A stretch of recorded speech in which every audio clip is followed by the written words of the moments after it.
하나님 손에 붙들린 사람들, 오늘 7번째 다말 자기 운명을 바꾼 사람이라는 말씀 나누도록 하겠습니다. 여러분, 성경을 읽다 보면 도저히 우리 머리로 해석할 수 없는 부분들이 많이 나와요. 그 중에 하나가 오늘 우리가 읽은 이 다말, 특별히 시아버지 유다와 며느리 다말의 이 이야기는 도저히 해결할 수가 없어요. 도덕적으로도 맞지 않고 윤리적으로도 맞지 않기 때문에 왜 이 이야기가 성경책에 수록되었나라고 하는 오해를 불러 일으키는 말씀입니다. 그럼에도 불구하고 마태복음 1장 1절에서 3절에 가면 비로소 누가 등장하냐면 다말이라고 하는 그 이방 여인이 등장하는 것을 우리는 볼 수 있어요. 그래서 다말이 뭔가 특별하구나. 다말이 어떻게 시아버지를 통하여 자녀를 낳았는데 그가 예수님의 생명의 족보에 기록될 수 있을까라는 생각을 해보면 오늘 우리가 읽은 창세기 38장 안에 감춰진 놀라운 비밀이 있는데, 한국 교회도 그러고 저도 청년 시절에 예수를 믿고 또 오늘까지도 계속적으로 이 안에 무슨 생명의 역사가 있길래 하나님이 감춰놓은 비밀이 무엇일까? 오늘도 그냥 시간이 바빠도 계속 오고 가면서 그냥 말씀을 듣고 또 막 연구하면서, 아니 왜 이 말씀을 여기에 턱 집어넣어가지고 사람을 불편하게 하고, 믿지 않는 사람은 시아버지와 며느리 가운데 아이가 태어났다는 게 이게 말이나 되나 하는 생각을 또 갖게 되었어요. 그러면서도 오늘 하나님 손에 붙들린 사람들이라는 이 시리즈로 설교할 때 다말의 이 이야기를 제가 깨닫고 나눈 그 은혜를 통해서 하나님이 왜 다말을 집어넣었는지 그거를 희미하지만 조금 나누려고 해요. 여러분, 우리가 지난주에 누구를 했냐면 야곱의 넷째 아들 유다. 그래서 우리는 유다의 어머니 레아의 이야기를 나눴습니다. 원래 우리는 잘 아는 것처럼 야곱은 라헬이라고 하는 삼촌 라반의 딸을 사랑했는데, 아니 7년을 봉사했는데 삼촌이 첫날 밤에 첫째 레아를 넣어놓게 돼요. 그러고는 이렇게 얘기합니다.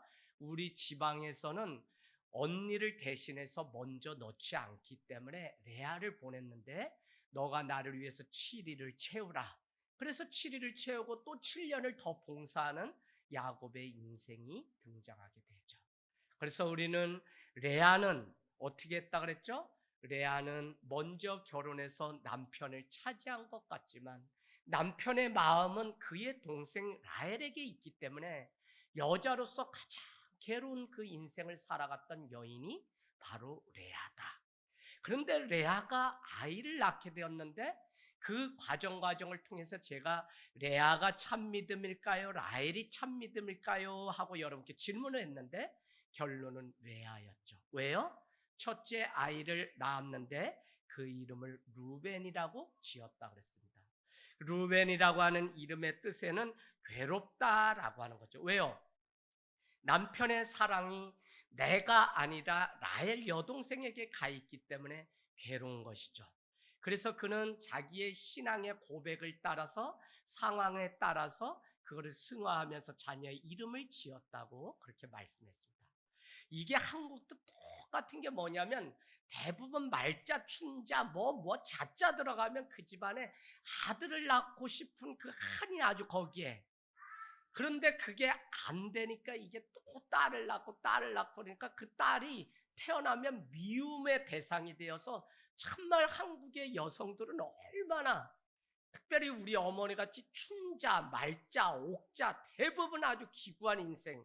왜? 그렇게 지을 때는 아들 동생 보려고 낳는데 딱 보면 그렇지 않으니까 얼마나 괴로운지 몰라요. 그래서 여러분이 잘 아는 것처럼 이름에는 자기의 어떤 상황과 한이 그 안에 있다는 이야기를 말씀드렸습니다. 그래서 첫 번째 루벤은 괴로움이라면 둘째를 낳는데 시므온이라고 했어요. 근데 시므온도 여전히 그 이름의 뜻은 뭐냐면 남편에게 사랑받지 못한 자라고 하는 의미가 있으니 오늘 이 레아의 한이 얼마나 큰지를 우리는 알 수 있어요. 여러분 동지섣달 깊은 밤에 전설의 고향 보면 남편이 방으로 들어와야 되는데 오지 않고 딴 데 가서 어쩌다 들어왔는데 아이는 그렇게 텀벙텀벙 잘나네. 그래서 둘째가 뭐냐면 시몬이에요. 시몬. 여러분 이런 이야기도 할 수 있는 게 그저 목회자들이 뭐 다 똑같은 말씀 전하는 것 같지만 그 똑같은 삶을 살아봤기 때문에 제가 그 말씀을 드릴 수 있어요. 할머니 계시고 종갓집에 어머니가 왔는데 아들 낳아야 되는데 이 할머니가 아랫목을 좀 비켜줘야지 어떻게 애가 태어나는데 도저히 저도 팔남매기까지 우리 엄마 아버지는 뭐 언제 어떻게 해서 애가 태어나지. 근데 그 좁은 방에서도 애가 태어나는 거 보면 기적이야 한국은. 자, 그래서 둘째도 시몬 사랑받지 못한 자. 근데 셋째는 뭐였냐면 레이라고 이름을 지었고 그 레이는 뭐라 연합하는 자라고. 드디어 남편과 내가 연합하게 되었다고 그렇게 고백해. 그리고는 오늘 유다를 낳게 되는데 유다는 뭐죠? 여호와를 찬송하리로다라고 하는 고백이 바로 유다. 야곱의 넷째 아들 레아의 넷째 아들이 유다인데 그는 드디어 믿음으로 승화하고 환경과 여건은 어렵지만 오히려 내가 여호와를 찬양하겠다고 하는 고백을 드렸던 그 고백이 유다라고 하는 아들을 통해서 등장하게 되는 것이죠. 그런가 하면 유다는 오늘 38장 2절 1절에는 누가 등장하냐면 아둘람 사람 히라라고 하는 사람은 그와 가까운 친구와 같은 자고요. 오늘 2절 말씀에 보면 유다는 결혼을 하게 되는데 가나안 사람 수아라고 하는 그 사람의 딸을 보고서 딸과 결혼하는 거예요. 딸과. 그래서 가나안 여인과 결혼을 하게 되고 3절에 보니까 임신해서 유다가 첫 아들을 낳게 되는데 엘이에요. 엘. 근데 엘도 우리는 잘 아는 것 같이 7절에 가보면 그가 여호와 보시기에 악을 행함으로 인해서 엘이 첫째가 죽게 되죠. 그리고는 둘째를 낳게 되는데 4절에 보니까 오난을 낳고 5절에는 셀라라고 하는 새 아들을 두게 되는데 문제는 둘째 아들 오난이라고 하는 그 사람도 어떻게 되죠? 당시 풍습에 의하면 형이 죽게 되면 형수나 제수 씨에게 그 동생이 들어가서 대를 잇기 위해서 씨를 이렇게 줘야 되는데 오늘 아버지 유다는 야 너가 형수에게 들어가서 오늘 그 씨를 보았으면 좋겠다라고 애를 대신해서 오난을 보내게 되죠. 그러나 오난은 오늘 우리가 본 말씀에 보면 8절 9절 보세요. 8절 9절 유다가 오난에게 이르되 내 형수에게로 들어가서 남편의 아우된 본분을 행하여 내 형을 위하여 씨가 있게 하라. 오난이 그 씨가 자기 것이 되지 않을 줄 알므로 형수에게 들어갔을 때 그의 형에게 씨를 주지 아니하려고 땅에 설정하매라고 했는데 그는 남자로서 그 정자를 어떻게 해요? 땅에 그냥 배설하고 사정을 다른 데 했다는 거예요. 미송아 너 생물 시간에 다 이런 거 성교육 받았어 안 받았어? 나 아주 이거 설교하기 오늘 괴로워 죽겠다. 근데 다 아주 할래. 오늘 다 해야 돼. 교회에서 성교육도 다 해야 돼 여러분. 성경적으로.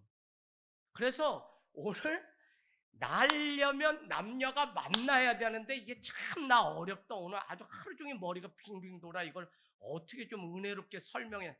근데 이 오난이 형수에게 들어가서 그 씨를 봤어야 되는데 그 씨를 그냥 땅에다가 배설을 해서 그냥 보지 않았다는 거예요. 근데 하나님은 이것이 민수기에 등장하고 신명기에 등장하는 계명인데 지키지 아니했기 때문에 어떻게 해요? 10절에 가보세요.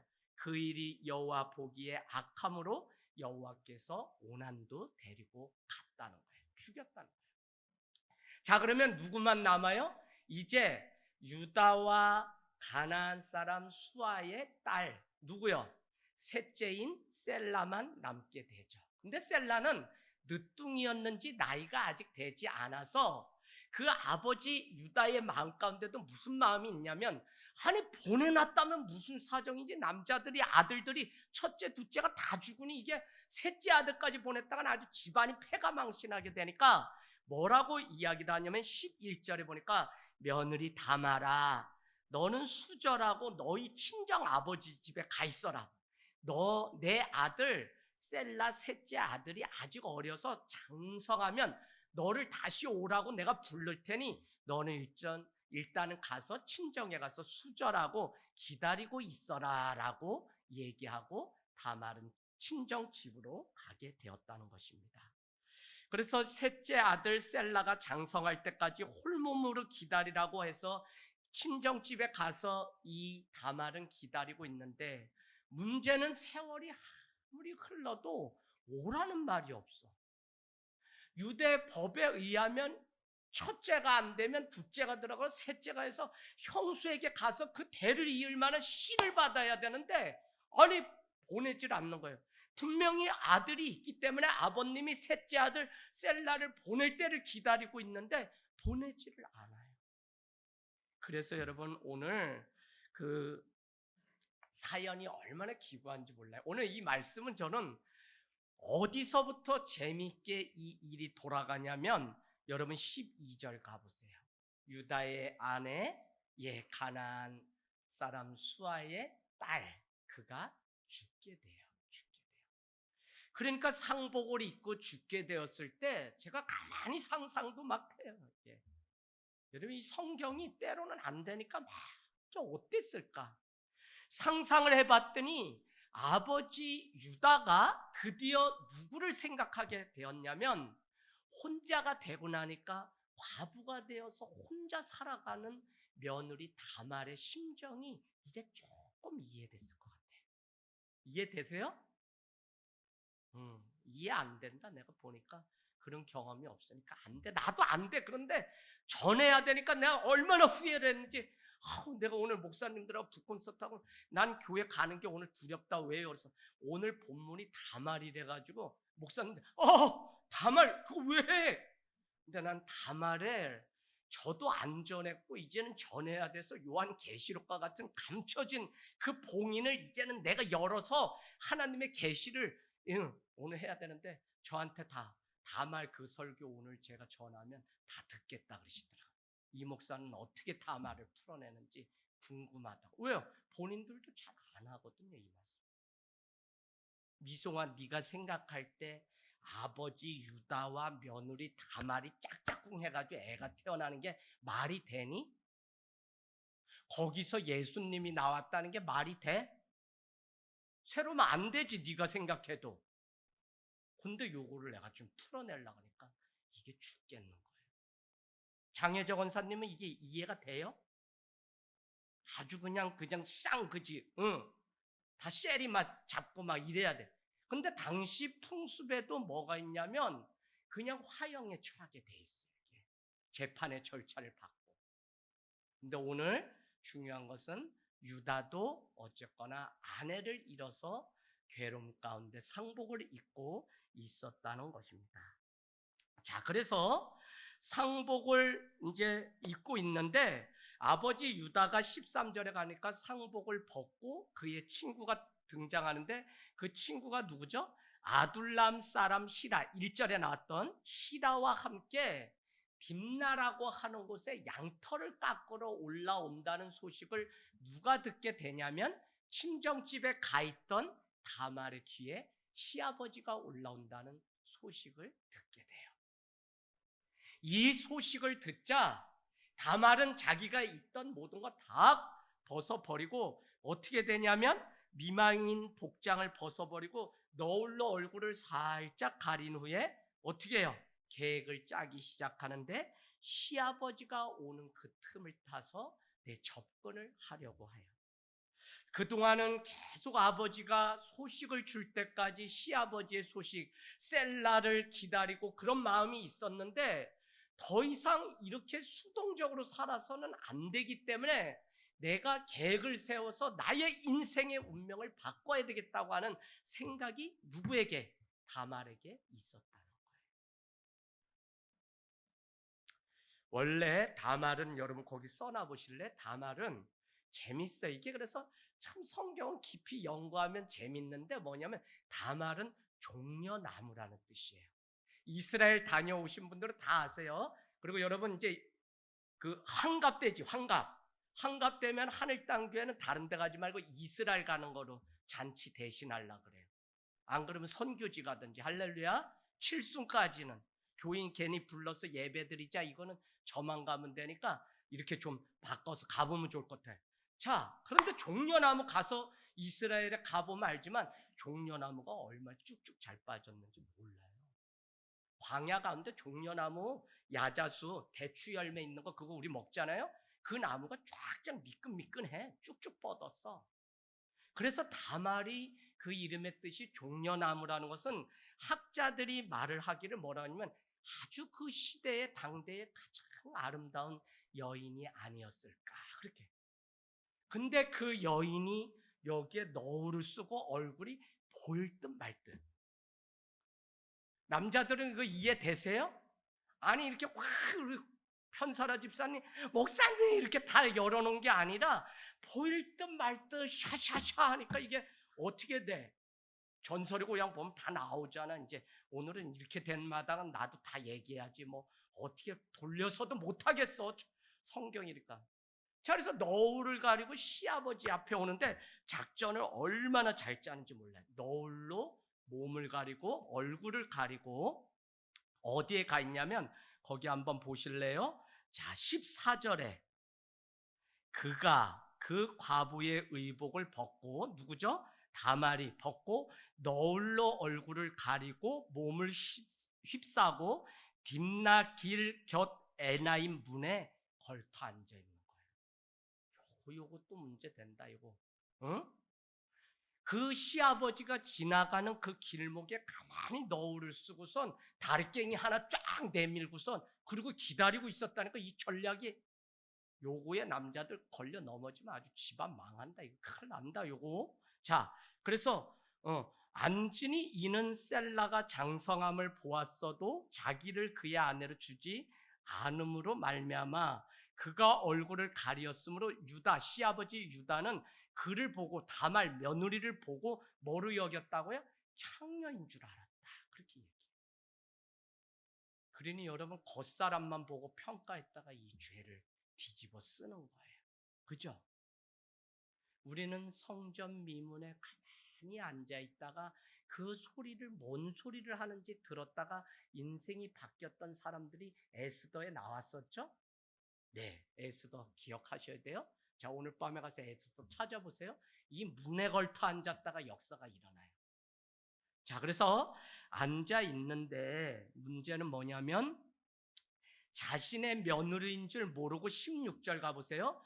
유다가 며느리 다말에게 나로 너에게 들어가게 하라 라고 이렇게 얘기를 하니까 그때 이 다말은 뭐라고 얘기하냐면 당신이 그렇다면 내게 무엇을 주고 내게 들어올 거냐라고 딜을 하게, 흥정을 하게 되고요. 17절에 보면 염소 한 마리를 내가 주겠다라고 얘기해요. 얼마나 치밀했는지. 다말은 그러면 염소를 준다 그러면 그냥 그걸로 믿을 텐데 염소를 줄 때까지 나에게 그걸 주겠다고 하는 담보물을 달라고 또 요청을 하네. 그래서 그 담보물이 뭐냐면 16절에 다말은 결국 시아버지 유다의 목에 걸린 뭐야? 인장과 그의 지팡이를 담보로 받게 되고요. 그런데 성경은 뭐라고 얘기하냐면 18절에 보니까 그에게 그렇게 하고 들어갔더니, 방에 들어갔더니 그가 유다로 말미암아 임신이 털컥 되었다는 거예요. 아주 애도 잘나. 이거 일 됐어. 이제는 뭐 어떻게 막을 수가 없게 됐어요. 야, 성경은 뭘 얘기하려고 이렇게 자꾸 복잡하게 이렇게 일을 꾸며갈까?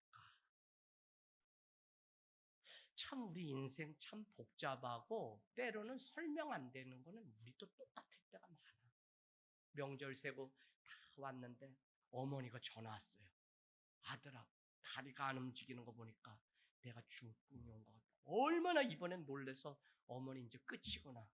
그래가지고 막 이장님한테 전화해서 뭐 누구 이종 사촌 형도 전화 안 받아. 나중에 알고 보니까 나무 자르냐고 봄이 되니까 못 받았대. 그래서 막 뒤져보니까 이장님 전화번호가 있어. 아우 삼촌, 우리 엄마가 지금 못 움직이는데 뇌출혈이 온 것 같은데 빨리 좀 가주세요. 원주 기독병원에 무조건 119 불러서 쏴주세요. 알았어, 내가 가서 내 차로 빨리 갈게. 그리고는 그냥 이렇게 쉬려고 했더니 그냥 명절 다녀와가지고 다시 저는 막 내려간 거예요. 그냥 막 원주로 갔더니 뭐 다리가 안 움직이고 막 이렇게 했는데, 이제는 연세가 드셨어. 우리 권사님들 청춘교회 다 어지럽다는 이유가 있어. 내가 보니까 자식 새끼들 그렇게 많이 우르르 왔다가 다 빠져가지고 어머니 안녕히 계세요 뭐 이러고서 다 갔잖아요.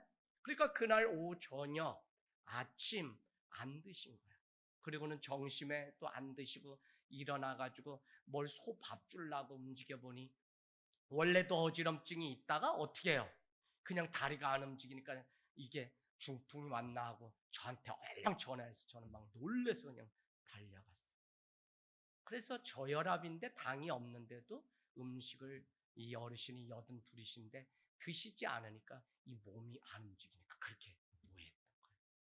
제가 얼마나 다녀오면서 울었는지. 그날 밤에 그냥 병원에서 뇌에는 이상이 없으니 가서 오늘 잘 지켜보십시오. 그래서 하루 작은 누나랑 또 머물고 얘기를 하면서 오는데 마음에 자식 새끼는 많은데 모시고 살자고 막 우리는 다 그러는데 어머니가 또 소인다, 자녀들 불편 안 준다 막 이런데 이제는 진짜 다 정리하고 모셔와야 되는구나 하는 마음. 그래서 어머니 저기 오산으로 가요. 내가 그랬더니 이제는 가고 싶다고 그랬는데 그게 마음이 또 그렇게 아팠어. 이게 장자가 뭐 축복이 많다는 게 어떨 땐 장자도 이거 내놓고 싶지. 그래놓고는 성경에는 장자가 뭐 다 축복받는 줄 알았더니 넷째 유다를 통해 예수님이 오고 에서가 아니라 쌍둥이 뒷다리 잡고 나온 야곱 통해서 일하던데 난 그냥 맏아들이면 다 하나님 축복하는 줄 알고 그렇다고 해서 계속 성경이 그러니까 그런 줄 알았더니 아이고 맏아들은 생고생만 하지 뭐 나오는 건 하나도 없어. 그냥 빚쟁이들만 잔뜩 찾아와서 자네 아버지 어머니가 빚 졌으니 갚으라는 것만 맏아들이지 머리가 빙빙 돌아요. 우리 이렇게 이해가 안 되는 많은 사건이 있는데 오늘 아버지 시아버지 유다와 며느리 다말 사이에 짝짝꿍해서 아이가 태어났다는 게 도저히 우리는 설명이 안 돼요. 그래서 저는 첫 번째 이 말씀을 일단 이해하려면 그래 내 인생도 복잡하지. 하나님 은혜가 아니면 내 인생 풀리지 않는 눈물겨운 사건이 얼마나 많아. 성도님들 깊이 알기도 난 무서워. 우리 교회가 가족적이라 깊이 알잖아요. 그래도 깊이 아는 거 우리 교회는 여러분 집안에 숟갈 몇 개 있는지 다 알아. 목사님이 오늘 알려주더라고. 눈 감고 그래서 뭐 던져보래. 그래서 목사님 어떻게 알았어요? 성도님이 그럼 기도하면 다 보입니다. 이러면 그때부터 그걸 믿으면 목회가 막 풀린대. 그래요? 근데 잘못 던졌다가 틀리면 그러면 목회 또 접고 다른 데로 가야 된대. 그러면 저는 그냥 용하다는 거 버리고 그냥 생긴 대로 할게요 이랬죠. 자, 그래서 이렇게 기구한 사연들을 다 가지고 복잡한 인생 가운데 살아가는 게 바로 이삭, 야곱 그 형제들, 야곱의 이 12아들들 얼마나 복잡해요 이거 봐가지고. 응? 야곱 자기가 복잡하고 아브라함이 복잡하더니 뭐 그렇게 여자 문제가 복잡한지. 성경은 나는 성경을 어떨 때 처음 읽을 때 예수 믿고 시험 든 게 그냥 막 여자가 한 명이면 되는데 4명이다 뭐 3천국년은 우리나라 역사만 아니라 성경을 보니까 솔로몬 뭐 복잡해 죽겠어. 그 이름 외우려니까 신학대학원은 그래서 안 갈라 그랬다니까. 이걸 다 외워야지 온다 그러니까 못 외우겠어. 손춘자 한 명만 우리 엄마야 되는데 뭐 박춘자 김춘자 이렇게 복잡한. 근데 이스라엘도 그렇고 우리 역사. 그래서 어쨌거나 복잡한 인생 예수님이 찾아오시지 않으면 해결함의 역사는 없어요. 여러분의 눈물 복잡한 인생 닦아주실 분은 주님이시지 다른 데 가서 아무리 하소연해도 그 문제 답은 보이지 않는다니까요. 할렐루야. 자, 그래서 주님 오늘 이 문제가 어떻게 되는지 좀 제발 답을 가르쳐 주십시오라는 마음으로 보게 돼요. 자, 그래서 염소 새끼를 한 마리를 주게 돼요. 유다가 친구에게 히라에게 주게 돼요. 그리고는 여인에게 담보물을 이번에는 이제 찾아오게 돼요. 찾아오라고 해요.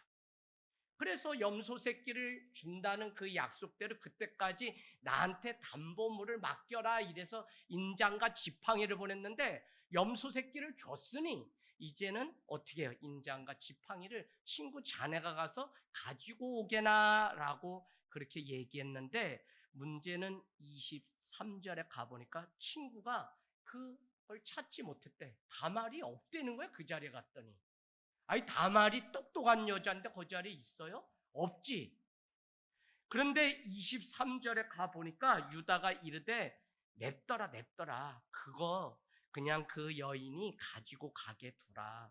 우리의 부끄러움을 당할까 하노라. 내가 이 염소 새끼를 그냥 보냈으니 그대가 그를 찾지 못하였느니라 라고 이야기를 하면서 무슨 얘기냐면 에휴 내가 이렇게 해서 그냥 창녀로 내가 여기고 그 여인을 만났지만 이것도 그냥 다 세상에 드러나면 부끄러운 일이니 그냥 그거 인장 뭐 이런 거 찾으려고 하지 말고 그냥 염소 새끼 줬으니 그걸로 그냥 끝내고 그냥 우리 다 말자 라고 이야기를 하고 마음을 딱 접은 거예요. 그런데 24절 또 반전이죠. 얼마 후라 그래요. 24절에 석 달. 요거 석 달 조심해야 돼. 석 달 여러분. 그거 고날 요거 딱 넘어가 가지고 그냥 넘어가는 게 아니라 죄는 석 달 뒤든지 3년 뒤든지 반드시 드러나게 돼 있어. 할렐루야. 그래서 죄는 회개해야 돼. 난 지금도 난 주님 앞에 회개했는데도 지금도 가면 자네가 목사라지? 아유 베스트셀러 작가를 막 함부로 해 시골에 가면. 그래서 예 어르신 네 아버님 그러면은 아유 그냥 우리 애가 있는데도 그냥 자네 아버지가 이종 사촌 형님 이모 막 저를 하는 수박밭을 막 그냥 동네 뭐 다 들었다 놨다 하고 아우 개구장이 근데 참 목사가 된 거 보면 니네 아버지 아주 형편없었다고 막 얼마나 많아요. 구멍가게가 생겼는데 어느 날 이거 뭐 병 하나도 뭘 가져가다가 제가 병 가져가다 여기 깨서 여기 끊어졌잖아. 병 바꿔가지고 쫀디기 사 먹으려고 하다가 한겨울에 그거 들고 가다 이게 깨져가지고 죽다 살았어요. 시골에 버스도 없고 전기도 없는데 죽다 살았어. 저는 생명을 그냥 아주 내놓고 산 사람이라 이렇게 개척도 하고 용감해. 자 그런데 쫀디기 그거를 또 그것도 한 달을 쫀디기만 갖다 놓으면은 그 구멍가게 가면 아줌마가 저를 선량하게 보고 부모님이 선하니까 아니 그 봉춘아 니네 애 중에 쫀디기 혹시 많이 가지고 다니는 사람이냐 나한테 꼭 물어. 그러면 얼마나 시침이나 연기가 잘 되는지 아니요 전 쫀디기가 뭔지 모르는데요 아주머니. 쫀디기 이미 학교 끝나고 가다가 성냥 하나를 챙겨가지고 불 지펴가지고 거먹는 거 알아가지고 처음 몇 번은 이거 거먹는 걸 몰라서 하루 종일 가면서 씹었더니 아주 아구가 부어가지고 누가 그래 쫀디기 거먹는 거라고 거먹기 시작했는데 맛있어. 아유 그건 죄가 얼마나 그거 다 드러났어요. 나중에 다 잡혀가지고 아주 어머니 아버지가 그 동네를 이사 간다고 할 정도로 아주 너 낳은 걸 창피하다고 그런 적이 있어요. 자, 석 달쯤 후에 어떤 일이 생기냐면 지났는데 유다가 귀에 들리는데 며느리 다말이 아이를 가졌다는 소식이 털컥 들리네. 그래가지고 그 당시 법에 의하면 너는 분명히 홀몸으로 너희 집에 가서 아버지 집에 가서 수절을 지키고 내가 부를 때까지 기다리라고 얘기했는데 이미 아이를 가졌다는 이 얘기를 듣고 재판 절차에 의해서 화형을 하는 것도 아니고 그냥 그를 데려다 죽이려고 그렇게 해요. 그리고 왜 그랬어요? 속담 생각나죠? 속담. 뭐? 도둑이 재발절. TV 보고 뭐 뇌물 뭐 많은 사건 막 보면 여러분 다 우리가 그런 사건이지. 뇌물을 받아가지고 구속이 됐다. 정치인했다. 우린 무슨 뇌물 받았을까요? 죄인인데 하나님이 그 아들 예수 그리스도를 보내주신 뇌물을 받은 사람이 우리야. 우리 죽어야 돼. 근데 그 뇌물 받았는데도 은혜로 우리는 사니까 이게 세상 법이 아니라 우리는 성령의 법에 의해서 살아가는 사람이에요. 그죠? 그러니까 우리 다 죄인이야 사실. 그런데도 하나님이 우리를 덮어주시니까 그게 뇌물이 아니라 은혜로 우리가 살게 된 거지. 죄이기 때문에 죄 가운데 빠져서 죽게 되는데 하나님의 보혈이 그걸 덮으니까 오히려 죄가 있는 곳에 은혜가 더 있다고 로마서가 우리한테 말씀하는 걸 보면 우리가 살아가는 세상은 예수 그리스도 빼놓고는 절대 답이 없어요. 할렐루야. 유일하신 예수 그리스도 주일에 나눴어요. 그분을 믿고 그분만이 신이라고 믿는 종교도 아니야. 이거는 기독교. 그래서 참 우리가 얼마나 큰 은혜 속에 살아가는지 보게 됩니다. 그래서 화형에 처하려고 하는데 뭐 절차도 받지 않고 이렇게. 그런데도 성경을 자세히 읽어보면 막내 아들 셀라까지 화를 입을까 해서 그 아버지 유다는 계속 부르지 않았던 그 마음에 염려와 근심이 있다는 것을 우리는 볼 수 있어요. 자, 25절. 오늘 사건은 반전이 되는데 뭐라고 얘기하냐면 며느리 다말이 25절 한번 보세요. 25절. 여인이 끌려 나갈 때 사람을 보내어 시아버지에게 이르되 이 물건 임자로 말미암아 내가 임신하였는데 청하건대 보소서. 이 도장과 그 끈과 지팡이가 누구의 것이니까 하니라. 연기 좀 해볼까요? 에고 난 배가 불러서 그래 난 죽게 됐는데 여기에 있는 인장과 지팡이 이건 누구 걸까? 아유 그냥 그렇게 떳떳하면 그 유다라는 사람 한번 와보라 그래. 보는 순간 시끄럽겠죠. 자, 보는 순간 어떻게 했다는 거예요? 26절에 유다가 그것들을 알아봤어요. 이르되 그는 나보다 옳도다. 내가 그를 내 아들 셀라에게 주지 아니하였음이라 하고 다시는 다말을 가까이 하지 아니하였다라고 하는 사건으로 이것이 끝이 납니다. 여러분 26절 유다가 그것을 알아보았다고 하는 이 일, 오늘 불경스러운 일, 근친상간까지 일어났던 이 일인데 어떻게 마태복음 1장은 예수님의 족보에 이 다말의 여인 이방 여인이 들어갔다고 말씀하고 있냐는 거예요. 이 말씀이 오늘 우리에게 충격적이에요.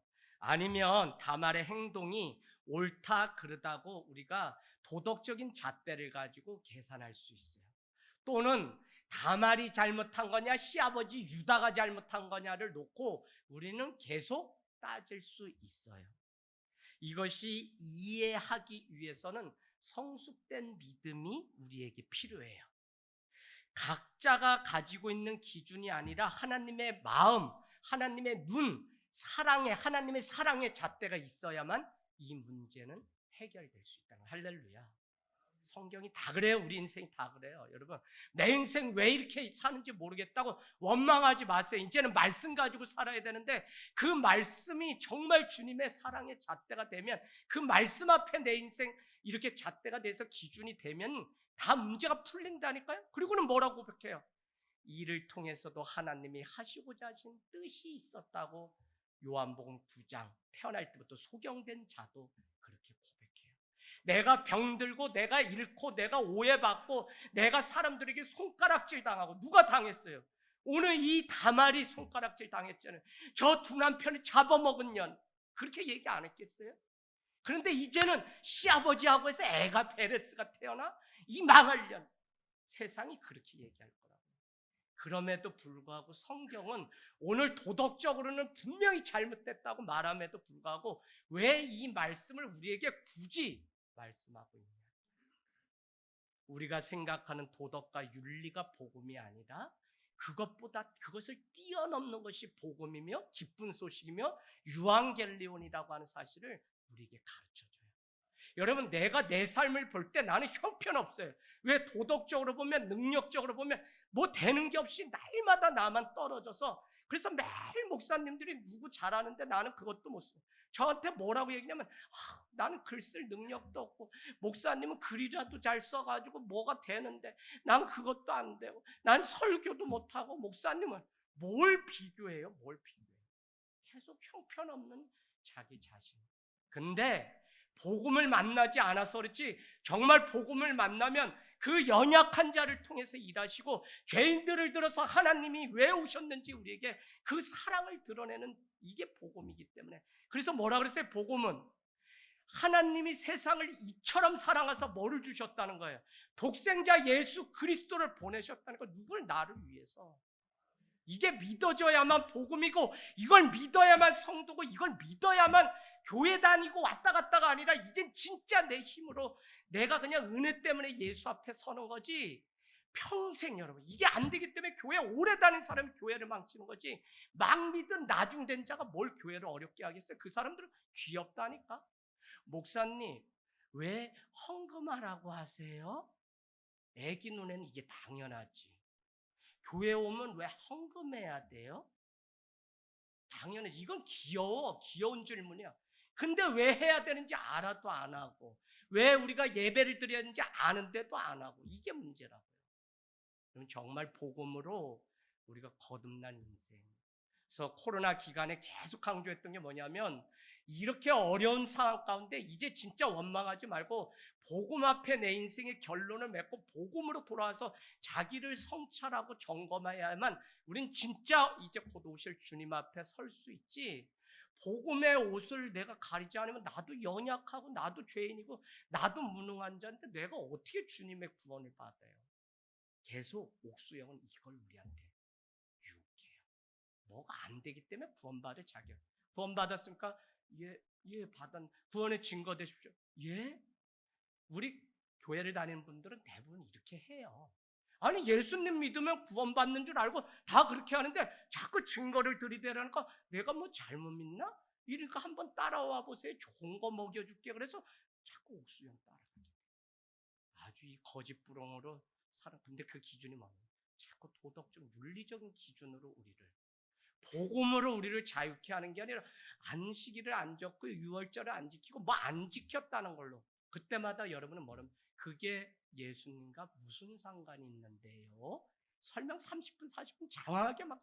그러면 잘 듣다가 그냥 커피 마시고 과자 먹고 다 하시라고 여러분 하시고, 그리고는 이렇게 귀엽게 상냥하게 동심의 얼굴로 그게 예수님하고 무슨 상관이 있는데요? 요거만 하시면 끝나버려요. 여러분, 이단 세미나 제가 많이 다녀요. 가면 다 이것도 어려워해가지고 어떻게 재직 세미나 하다 보면 이단 세미나 그냥 옥수형 때려잡는 거, 마니형 때려잡는 거 다 이런 거 하다가 또 오는 날도 있어. 근데 결론은 뭐냐면 그게 예수님과 무슨 상관이 있는데요? 이해되시죠?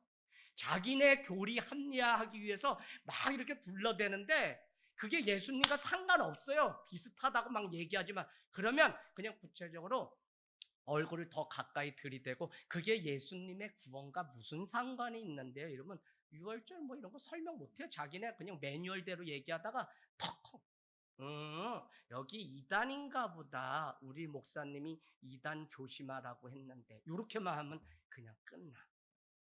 목사님 우리 집에 와서 자꾸 물 달라 그랬더니 뭘 좀 가르쳐 준다는데, 목사님 제가 전화 바꿔줄 테니까. 전화 소리 막 들려. 아니, 그냥 내가 물만 달랐지 왜 그걸 전화를 해요? 막 도망을 가. 의심되면 우리는 하나님이 내 안에 있으면 영의 사람이기 때문에 하나님이 우리에게 의심을 줘요. 그러면 순간 모르겠으면 그냥 목사님에게 전화하세요라고 가르쳤더니, 장혜자 권찰님이 그 당시에 예수 민지 1년도 안 되는데 막 기쁘니까 은혜가 있으니까 막 와서 이단이 이런 사람 잡아갈라 그러지 그때. 그러면서 막 물 달라고 해서 문 열어주니까 와서 앉았는데 뭐 이렇게 패드를 피더니 막 지금부터 이거 보면 잠깐만요, 우리 목사님이 그거 조금만 하면 전화하라 그랬어요. 그래서 전화했더니 막 조선팔도 욕하면서 신발도 못 찾아 신고 막 도망가는 소리가. 바꾸세요 제가 그랬더니 그냥 도망가. 하늘탄 교회 잘못 건드렸다 큰일 나. 여러분, 목사가 앞에서 본 가운데 이렇게 딱 서서 목을 지키는 이게 있어야지. 언제까지 신천지 들어오지 마세요 뭐 그렇게 무서워요. 내 안에 복음이 있으면 되지. 어떤 사람은 또 적을 하려면 적을 연구를 해야 된다고, 이 말씀 한 번 읽지 않는 사람이 또 적을 한다고 거기에 또 가봤다는 사람도 있고 아주 웃겨요. 이걸 생쇼라고 하는데 절대 그러면 안 돼요. 자, 그래서 오늘 셀라에게 주지 않으려고 했던 이 일들, 그래서 우리가 사랑의 법으로만 오늘 이 문제를 해결할 수 있는데 제가 그냥 은혜를 나눌게요. 다말의 행동은 너무 인간적이다 못해서 어떻게 우리가 보면 예수 믿는 우리가 봐도 어떻게 해요? 실망도 돼. 이게 왜 성경에 들어갔을까? 그런데 여기에서 예수님이 태어났다고 더 실망돼. 자, 그런데 그는 남편의 죽음으로 정신적, 현실적으로 고통 가운데 있는 미망인입니다. 두 남편 이미 엘과 오난이 죽고 혼자 외로워요. 사람들은 그 처자식을 다 잡아먹는 여자라고 막 손가락질해요. 그래서 그는 자신의 운명을 바꾸기 위해서 기다리지 않고 능동적으로 시아버지 유다에게 찾아 들어가 임신을 하게 되었다는 거예요. 저는 이 내용을 읽을 때 다말이 내 자신이고 내 어머니고 내 딸이라고 하는 마음을 우리가 가질 때 이 문제가 풀려요. 평생 혼자 과부되어서 살아가는 그에게 먹을 것도 없고 중동지방은 아들이 재산이고 남편이 재산인데 왜 가부장적 사회에 여자가 나가서 할 수 있는 건 아무것도 없기 때문에 이스라엘은 창녀와 세리가 많았고 예수님은 유독 그들에게 찾아가서 식사를 한 장면이 왜 나오냐면 그 상황 배경이 그렇기 때문에 사람 취급을 하지 않아요. 그래서 일자리도 안 줘요. 그러다 보니까 창녀가 되고 세리가 됐어요. 그런데 그건 이스라엘 자체가 구약에도 이미 똑같아요. 자, 그런데 중요한 것은 우리가 남의 아픔을 내 것으로 여길 때 비로소 그것이 이해가 되는 것처럼 오늘 다말이 오죽했으면이라고 하는 눈으로 우리가 오늘 이 말씀을 봐야 돼요. 그래서 하나님의 사랑의 잣대로 오늘 이 구속사를 이해해 보려고 합니다. 자, 유다와 다말의 이야기 속에는 첫 번째 회개와 용서를 발견해. 복음 중에 복음이에요. 무슨 얘기냐면 하나님은 그 점을 아주 높이 샀는데 비록 유다가 다말을 속이고 다말이 시아버지 유다를 속였다고 할지라도 그들은 피차 자신의 잘못을 인정하는 장면을 우리는 읽을 수 있어요. 우선 유다는 도장과 지팡이의 주인이 자기라는 것을 아는 순간 며느리 너가 나보다 옳도다라고 인정을 했어요. 여러분 가부장적 사회, 남자가 최고의 시민 사회에서 내 잘못이에요, 내가 잘못했어요 라고 인정하는 것은 자기의 모든 명예를 다 실추하는 일이에요. 그럼에도 불구하고 유다는 그 인장과 지팡이를 보는 순간 그 며느리가 임신한 그 자녀가 내 것이었구나라고 그는 너가 옳도다라고 인정을 하게 되었다. 이해하세요 이거? 네, 이해. 자, 그래서 자기의 과실, 자기의 잘못을 인정하는 그 용기가 그에게 있었어요. 제가 목회를 하면서 여러분 저도 몇 번은 성도들에게 공식적으로 사과한 적이 있어요. 완벽하지 않아요. 그게 무슨 중죄를 진 게 아니라 뭐 때문에 서운했다고 하면 그냥 제가 잘못했어요. 저 때문에. 깨끗이 인정하면 문제가 더 안 돼요. 내가 내가 안 그랬는데 이러면 그때부터 막 들춰내고 막 이래요. 그래서 목사님 중에는 아예 그런데 나 무슨 책 오늘 이거 표절 설교예요? 이러고 아예 말하면 누가 안수 집사님이 막 다른 교회에서 왔는데 목사님 그 설교 어디에 표절인데요? 그래서 저 표절이에요. 표절이라고 얘기했잖아요. 그리고 인정해 버리니까 예? 이러고 다른 사람 표절이면 막 그냥 하는데 이분은 아예 내가 표절 너무 읽기 좋아서 동성애에 관해서 이 말 부분이 이분밖에 없어서 내가 참고했다. 내가 다 그냥 예화까지 했다 이러니까 교인들이 예 알겠습니다. 이랬다는 거예요. 그리고 있어요. 동성애, 뭐 창조론 많은 것들 어려워서 교수들이 막 영상 이런 거 저도 참고해요. 표절해요. 그런데 여러분 오늘 이 유다는 내가 잘못했다는 사실을 오늘 인정했다는 거예요. 그래서 훌륭한 거예요. 남자들이요 부디 남자가 회개하면 집사님 대한민국이 붕이 돼요. 교회가. 그래서 자꾸 나는 아니라고 그러고 그러지 말고 지동근 장로님처럼 우리 임동욱 집사님처럼 빨리 그냥 아시겠죠? 박천수 권찰님. 그냥 내 잘못이다 내 탓이다 이러면 이제 싸울 일이 없고 거기서 생명을 낳고 일을 하지만 우리가 이렇게 인정 안 하면 사실상 그런 면에서 오늘 유다는 자기의 잘못을 인정했고 하나님은 그것을 용서한 복음 중에 복음이다라고 하는 사실입니다. 그런데 다말 역시 파격적인 행동을 보여요. 그래서 두 번째는 당시 남성이 만든 여성이라고 하는 굴레에서 뛰쳐나올 수 없는데 뛰쳐나온 용기가 대단하기 때문에 믿음으로 이것을 승화시킨 것이 다말의 사건인 거예요. 왜냐하면 다말은 불륜을 저질렀을 때 손가락질을 당했을지 몰라요. 그러나 내가 살 길은 이것밖에 없고 그 굴욕적인 삶에 내가 복종당해서 사는 것이 아니라 내 운명을 개척하겠다고 하는 이 믿음이 이 여인에게 있었다는 거예요. 저는 이게 참 중요한 것 같아요.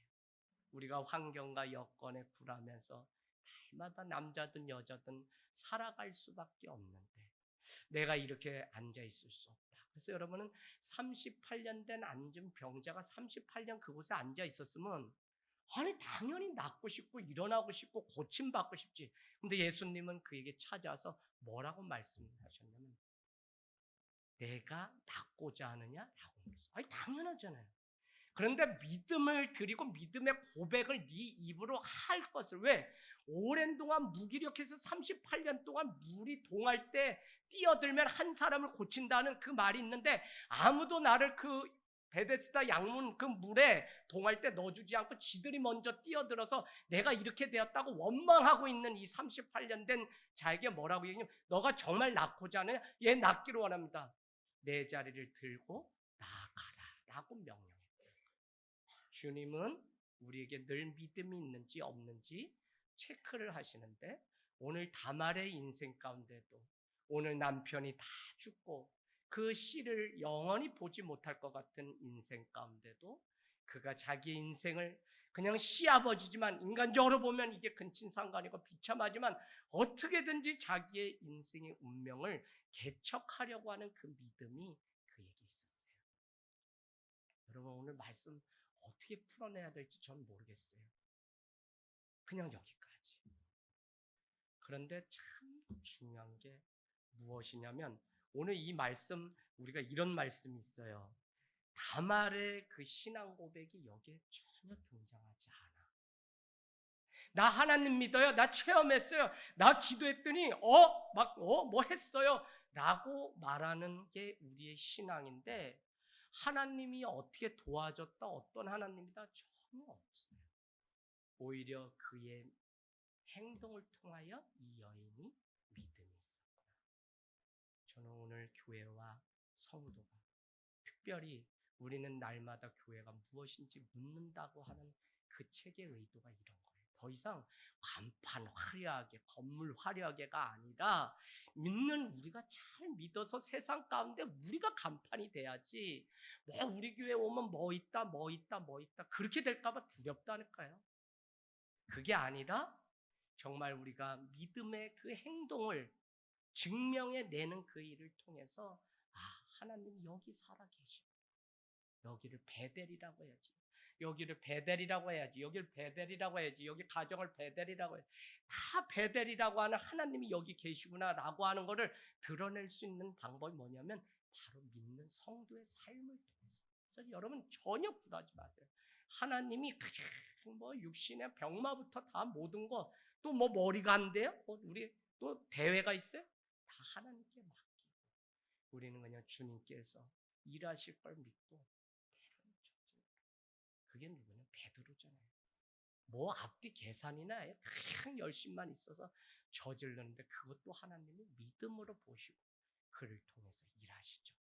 그래서 어떻게 돼요? 주는 그리스도의 살아계신 하나님의 아들입니다라고 하는 고백 위에 내가 음부의 권세와 해하지 못할 천국 열쇠를 주겠다. 뭐 위에? 교회 위에.